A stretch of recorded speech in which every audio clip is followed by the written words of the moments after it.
What if I told you the biggest teams in Europe spent today rewriting their own narratives?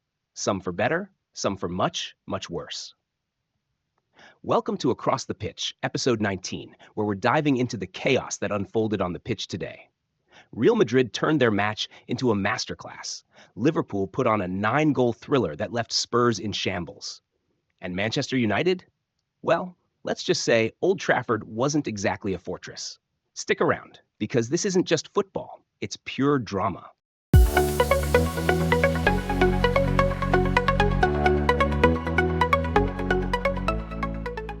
Oh, so you thought Liverpool was just going to stroll in and take it easy on Spurs? Nah, not with Arne Slot at the wheel. This wasn't just a win, it was a statement. 6-3, let that sink in. 6 goals, and honestly, it could have been 12 if Liverpool weren't so charitable with their misses. Luis Diaz? Revenge arc completed. 2 goals, chaos left in his wake, and a header so sharp it probably cut Fraser Forster's confidence in half. Remember last season's offside debacle against Spurs? Yeah, Diaz made sure no one's debating this one. Onside, unstoppable, and unapologetic. Love to see it. And can we talk about Salah? He had more space on that pitch than a billionaire on a private island. 2 goals, an assist, and he still found time to flex his footwork like he was auditioning for Dancing with the Stars. Meanwhile, Spurs' defense was out here like, what's a defensive line? Dragusin caught halfway to Narnia chasing Diaz, and the rest of the backline? Ghosted. But hold up, let's sprinkle a little credit for Tottenham. Maddison's goal? Gorgeous curl. Kulusevski and Solanke? They tried, bless their hearts. Spurs clawed it back to 5-3 at one point, and for a second it looked like they might make it respectable. But then Diaz said, nah, I'll take that, and wrapped it up with his second of the day. Now, Postecoglou, oof. 8 players out, stuck with the same 11 who battled Manchester United midweek, and still trying to play that high-line Angeball? Bold. But let's call it what it was, a disaster class. Liverpool sliced through them like warm butter. You could feel the chill from that wind they threw caution to. Final whistle, 6-3, and Spurs fans left looking like they aged a decade watching that defensive train wreck. Liverpool, title vibes. Spurs, therapy session pending. What a game.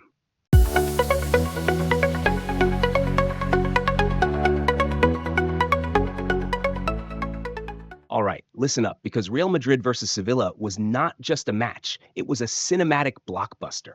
4-2, 6 goals. Let's break it down. Kylian Mbappe, a menace. 10 minutes in, he decides to paint a masterpiece from outside the box. Top corner, no chance for the keeper. You could practically hear the Bernabeu collectively gasp, and then Valverde said, hold my Gatorade, and smacked one from 30 yards out. 2-0 inside 20 minutes, and you're thinking, Sevilla, are you even trying? By minute 34, it's Rodrigo's turn. A slick team move, clinical finish, 3-0, and Sevilla's defense is looking like a glitch in FIFA. But wait, Isaac Romero sneaks in a header seconds later, just to remind us they actually showed up. 3-1 at the half, and Sevilla's clinging to hope like it's their last life in a video game. Second half?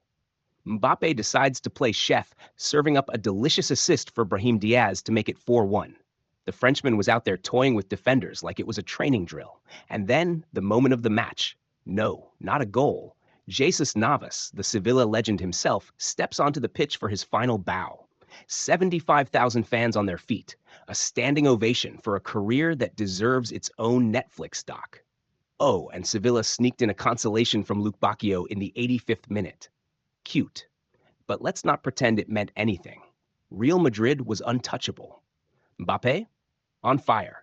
Valverde, an absolute cannon. Rodrigo, ice-cold finisher. Final score, 4-2, and Madrid moves to second on the table. Sevilla? Well, they've got Copa del Rey action to look forward to, I guess. But Real Madrid? They're looking like they're ready to take on the world.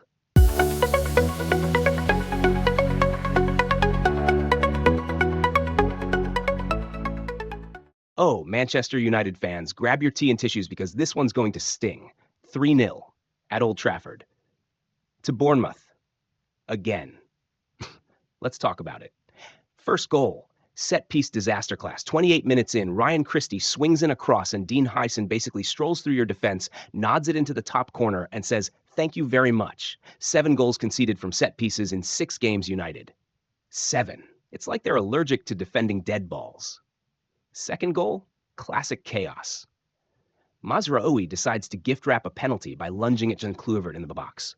Referee doesn't even hesitate, points to the spot faster than Bruno Fernandes complains to the ref. Kluivert steps up, cool as a cucumber, sends Onana the wrong way, and that's 2-0. And then, 2 minutes later, the cherry on top. Pun fully intended. Antoine Semenyo gets a tap in after some comically bad passing from United. Fernandes and Mainu, interceptions galore. Bournemouth pounce, Ouattara squares it, and Semenyo slams it home. 3-0. Bournemouth fans singing louder than a Mariah Carey Christmas album. Oh, but United had chances, right? Bruno dragged shots wide, Garnacho blasted one straight at Kepa, and Højlund's header was fingertip saved. Finishing? Non-existent. Effort? Questionable. And the table? 13th place.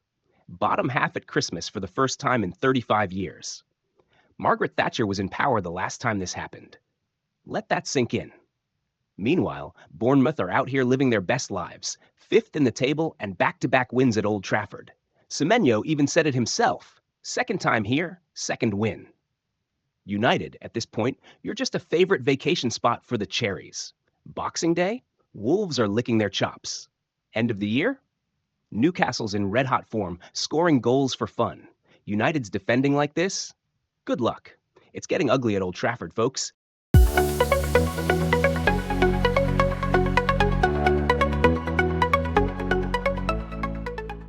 Oh, Chelsea fans, let's have a chat.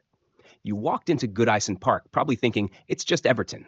But nope, the Toffees had other plans. 0-0, goalless, drier than the Sahara. Let's dig in. First half, Chelsea's all over it. Nicholas Jackson rattles the post, and it's looking like the floodgates are about to open. But here's the thing. This isn't your average Everton. Sean Dyche's crew is built like a brick wall. They were all, not today, Maresca. Second half, Everton flips the script. Jack Harrison nearly snatches it, Ndiaye gets blocked at the last second, and suddenly Chelsea's defense is looking like they forgot the script. Meanwhile, Robert Sanchez had to pull off some big saves to keep it from turning into an outright embarrassment.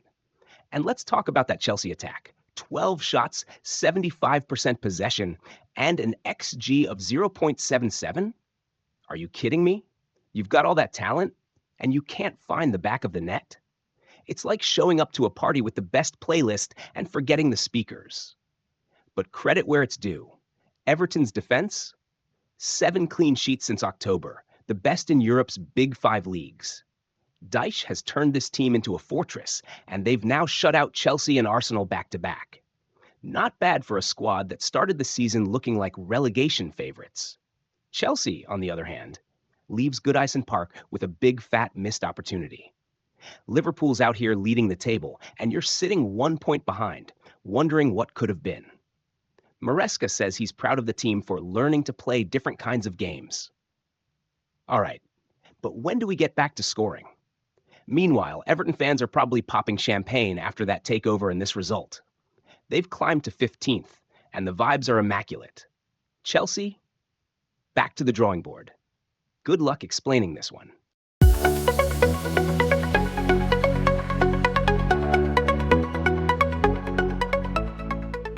Oh, Dortmund fans, this one was a roller coaster.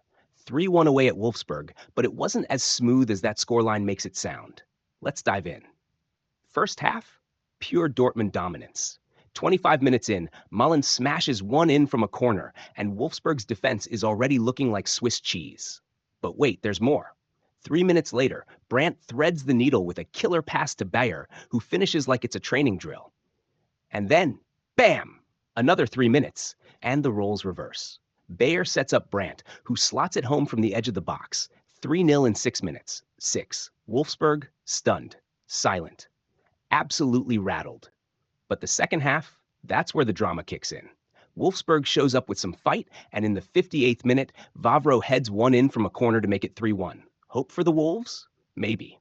And then Pascal Gross decides to spice things up with a last-man foul on Mecha. Straight red. Dortmund's down to 10 men with half an hour left. You can almost hear the Wolfsburg fans roaring, "We've got this." Spoiler alert, they didn't. Dortmund's defense goes into lockdown mode. Gregor Kobel's out here pulling off saves like he's auditioning for Spider-Man. Mohamed Amoura's buzzing around like an angry bee, but Wolfsburg just can't sting. Dortmund hold on and the whistle blows. 3-1. Game, set, match. And can we talk about Maximilian Bayer? Goal, assist. Player of the match. This guy was running the show, slicing through Wolfsburg's defense like it was a buffet. Dortmund ends the year on a high, while Wolfsburg's left wondering what could have been. What a way to close out 2024.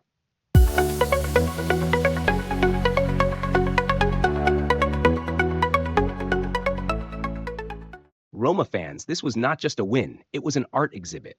5-0, F-I-V-E. Parma walked into the Stadio Olimpico and got absolutely schooled. Let's break it down.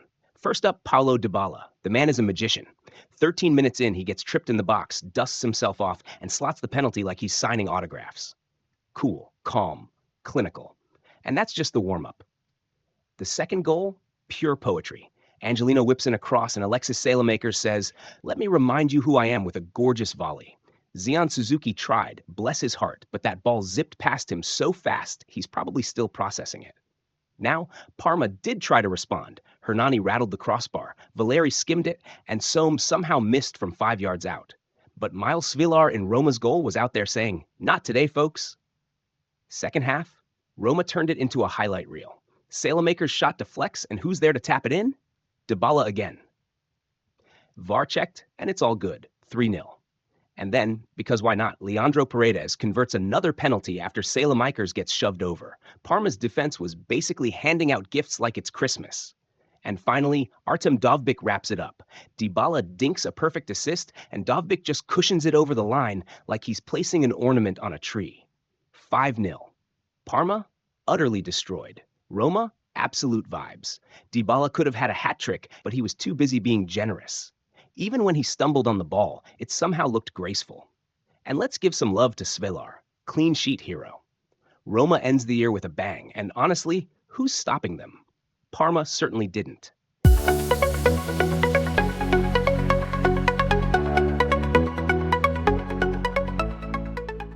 All right, Atalanta fans, buckle up because this one was a Christmas cracker. 3-2 against Empoli, 11 wins in a row, and drama from start to finish. Let's get into it. 12 minutes in, Empoli's Colombo sneaks in a tap-in, and you could hear the Juventus Stadium crowd groan. But don't worry, Atalanta wasn't about to let that stand. First, Kolasinacs's header gets tipped onto the post. Rude. Then, finally, 34 minutes in, Charles de Ketelaere dives onto a Zappacosta cross and boom, equalizer. That header?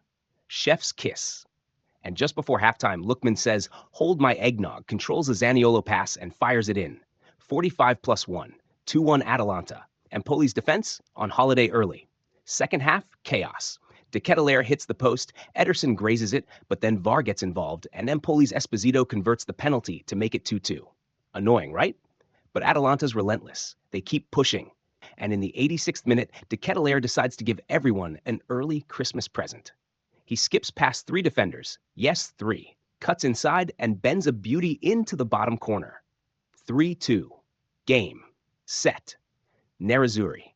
11 straight wins, folks. De Ketelaere with a brace, Lookman doing Lookman things, and the woodwork?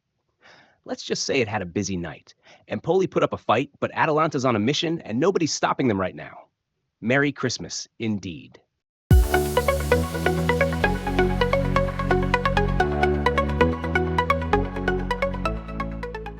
Juventus fans, you can finally exhale. After 4 straight draws, the old lady is back with a 2-1 win over Monza, but let's not pretend it was smooth sailing. Let's break it down. First half, Juventus came out like they actually had something to prove. Second corner of the night, Toon Koopmeiners delivers, and Weston McKennie volleys it in from 4 yards. A left back for the night, but still pulling off finishes like a seasoned striker.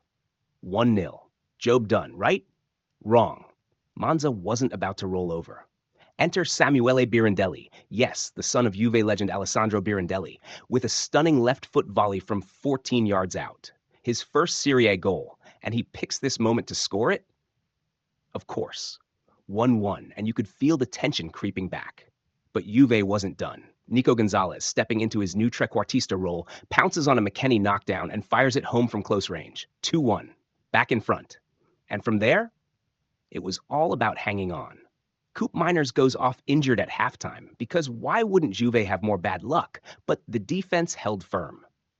Michele Di Gregorio's gloves were stinging from a ferocious strike by Alessandro Bianco, and Nico Gonzalez nearly added a screamer of his own, but Tarati wasn't having it. Danny Mota Carvalho had chances, but kept narrowing his angles to oblivion. In the end, it wasn't pretty, but it didn't need to be. Juventus gets the 3 points. Monza stays rooted to the bottom, and Allegri can sleep a little easier, for now. And that's a wrap for today's madness on Across the Pitch. If you enjoyed the ride, make sure to hit that like button, drop your thoughts in the comments. Trust me, we want to hear them. And don't forget to subscribe so you don't miss a single twist in the beautiful game. Until next time, stay passionate, stay loud, and we'll catch you on the next episode. Cheers.